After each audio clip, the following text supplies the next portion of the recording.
Cette guerre de l'information, elle est inédite, elle est innovante, parce que c'est des formats qui jusque-là n'étaient pas ceux des formats de la propagande de guerre. Ces vidéos-là ont été extrêmement efficaces, elles ont touché des millions de personnes, là où la propagande iranienne ne marchait pas du tout.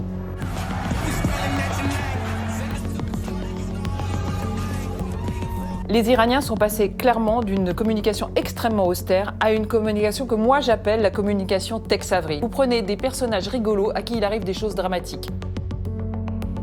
Ces vidéos, elles sont en décalage total avec la réalité de la guerre. Elles ne sont là en réalité que pour servir une idéologie, un récit et une propagande. Sur des clips de 2 ou 3 minutes, pour un gouvernement, ça représente quelques dollars. C'est peanuts en fait à l'échelle du budget d'un gouvernement.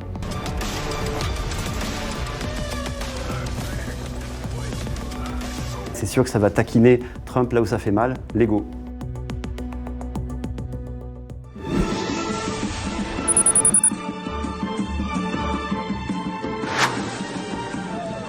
Une guerre racontée avec des Legos. Ce n'est pas juste une vidéo sur Internet, mais une véritable stratégie de propagande, une arme en soi, l'une des plus étonnantes du régime iranien.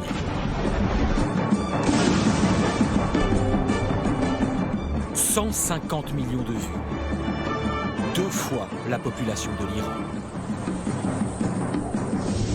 Dans cette vidéo, on voit des Legos, donc un sujet a priori enfantin, mais en fait, sur 2 minutes, l'Iran reprend complètement le contrôle du narratif de cette guerre avec quelque chose qui est finalement très martial, que ça soit le récit, puisque ça part du bombardement d'une école avec des enfants à l'intérieur, plus de 150 enfants et notamment des petites filles qui ont été bombardées au premier jour de la guerre. Il y a aussi la musique dans cette vidéo, qui est une musique de film d'action. On a tous été un petit peu, au départ en tout cas, surpris par ce nouveau mode de communication des Iraniens, un mode de communication qui faisait en fait écho à ce qu'avaient débuté les Américains.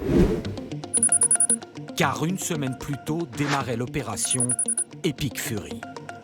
Une attaque d'ampleur lancée par Donald Trump en Iran. Aux côtés d'Israël, les États-Unis enchaînent les frappes sur le pays. Des bombes vont tomber partout. Lorsque nous aurons terminé, prenez le contrôle de votre gouvernement. 3 mois plus tard, les frappes se sont raréfiées. Mais sur les réseaux sociaux, la guerre des écrans est à son apogée. Le paradigme, il a changé. Avant, quand on suivait une guerre, on avait principalement des images vraies et quelques images fausses. Et je dirais que ça a changé. Maintenant, vous avez principalement des images fausses et vous allez essayer de trouver celle qui est vraie dans tout ça. Car Donald Trump, dès le premier jour de la guerre, va communiquer comme à son habitude, de manière très directe sur les réseaux sociaux. Celle-ci a 22 millions de vues, avec une bande-son volontairement choisie par la Maison-Blanche, la Macarena.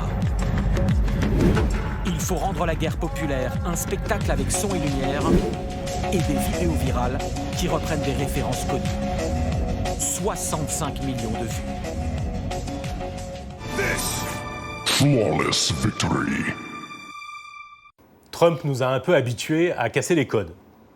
Et je dirais même que c'est sa marque de fabrique de nous plonger dans une forme de sidération, nous déstabiliser, au fond, couvrir de bruit le monde médiatique et d'une certaine manière encourager à une forme de paralysie. Ce qui est inédit avec la guerre avec l'Iran, c'est que pour la première fois, il a un interlocuteur, des protagonistes de guerre, ceux avec lesquels il est physiquement en guerre, qui vont se réapproprier les mêmes codes, reprendre les mêmes formats et lui répondre.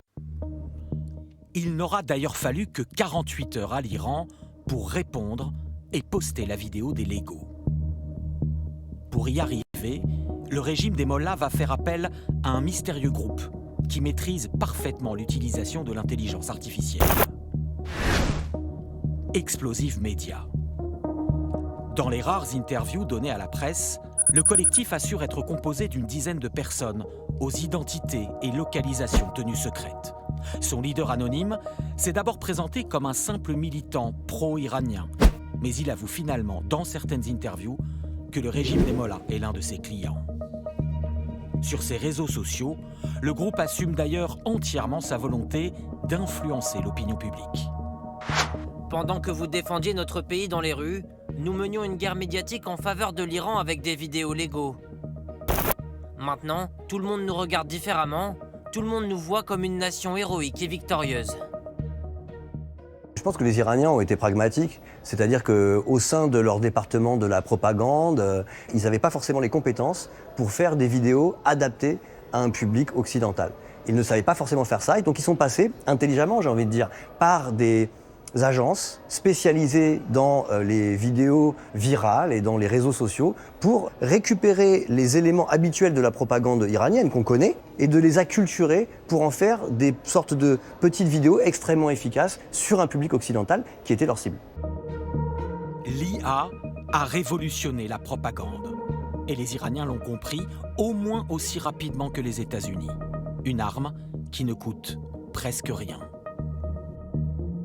Bonjour, je m'appelle Anis Sayari et je suis ingénieur en intelligence artificielle. Concrètement, depuis 1 an et demi, 2 ans, c'est extrêmement facile et très peu cher de générer tous les contenus qu'on veut.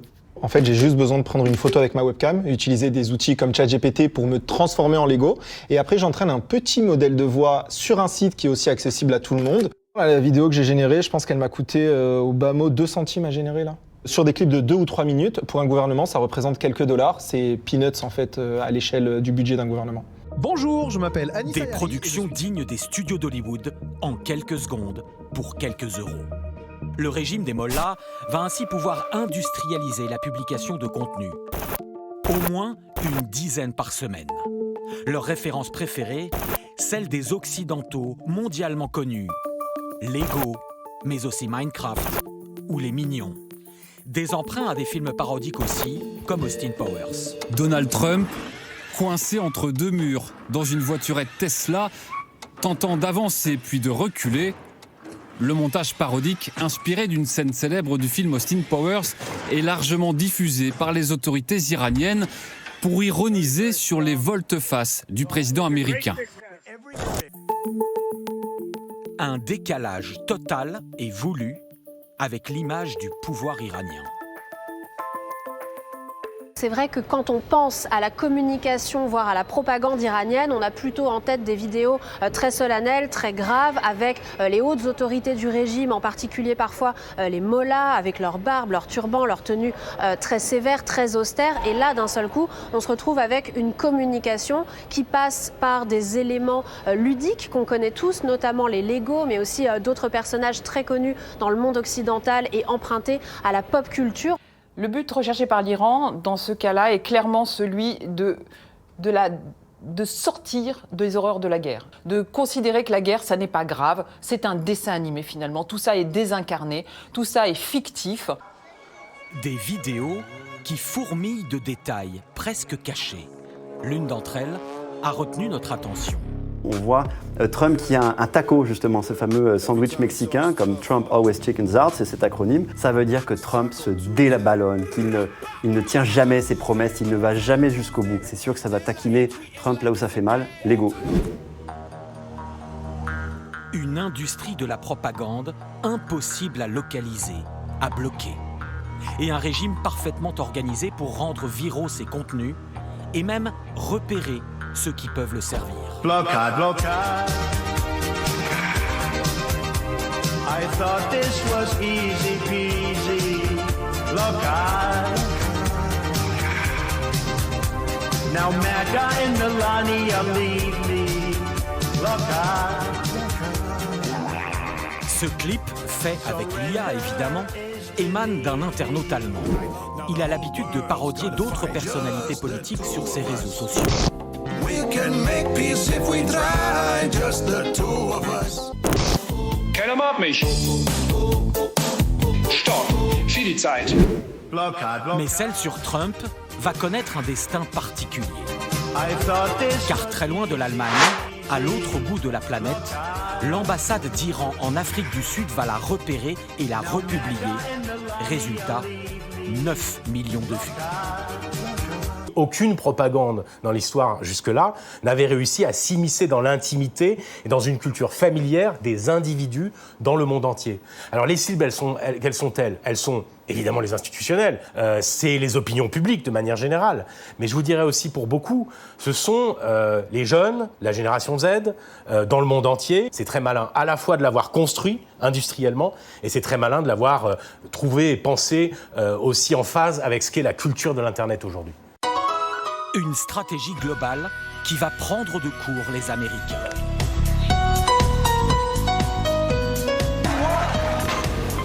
Alors à leur tour, ils vont s'adapter. IA, faux laser et humour version Trump.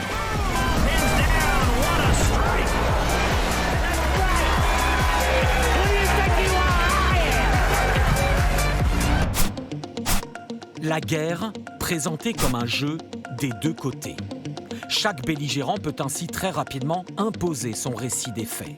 Avant, les gouvernements pouvaient se répondre en texte, mais très peu de gens finalement lisent les textes sur Internet. Aujourd'hui, avec une image impactante qui est parfois la culture du mème aussi sur Internet, ça peut avoir de grosses conséquences et ça peut aller très très vite, cette réponse par image.